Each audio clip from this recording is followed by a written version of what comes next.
Hey guys, this is SensorCast.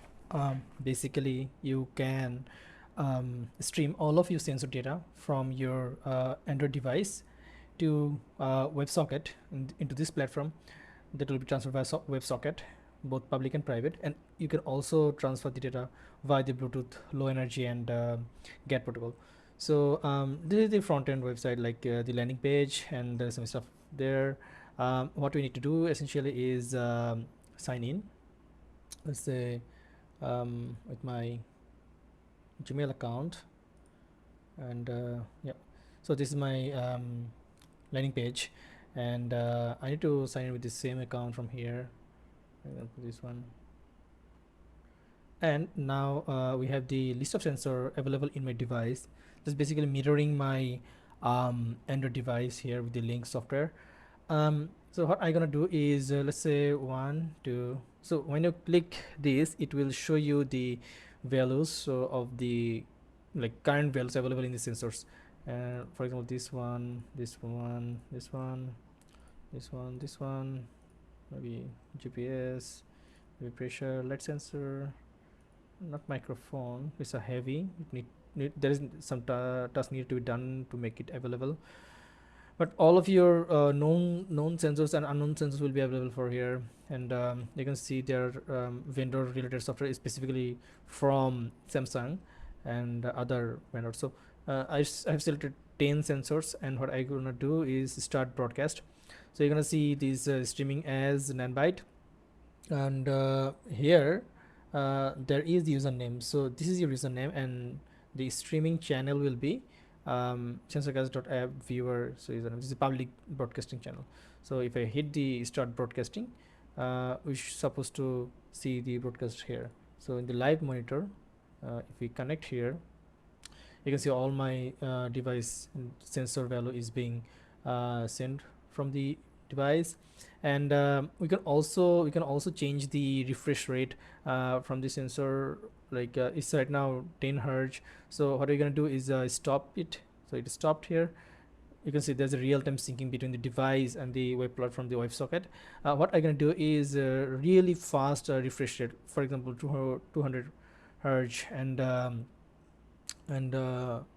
there's also another tool that's called mapping. So whatever sensor you have selected, they have some parameter like x, y, z, and you can actually map to different key and map the values as well. So for example, accelerometer has a x, y, and z, and x map to x, y map to y, z maps to z, right? So what you can do essentially is like edit mapping, and you can change the mapping style.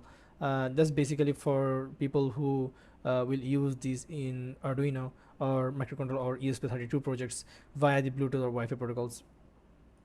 I will show in another video explaining how you can connect with it. So I'm gonna leave it here, and there is the something called gauge.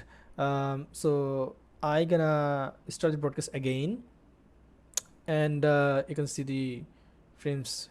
It automatically started from here, right? And if I do this, probably it's not.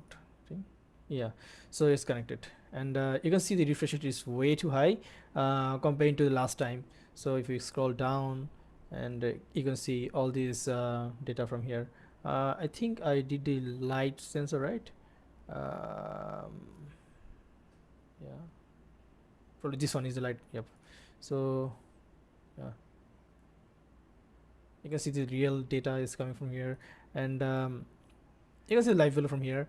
Another thing is on the gauge panel, you can actually see the sensor data on your device in a graph style.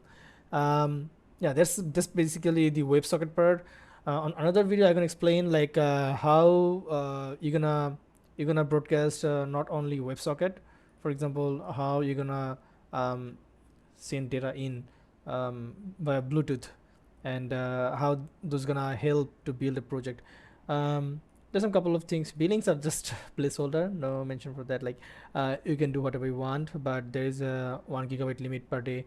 And from the settings, you can actually change your username. When you change your username, streaming endpoint will be changed as well. And I was working on the API keys so that you can access the WebSocket data whenever your device is running, and you will be able to use not REST but WebSocket protocol to get sensor data in your web project maybe sometimes, or IoT projects. So this is just a fun project I was thinking for. If you're gonna like it, if you guys loves it, and just hit a subscribe or like, that's gonna help me a lot to grow. And in the support, there's a support thing.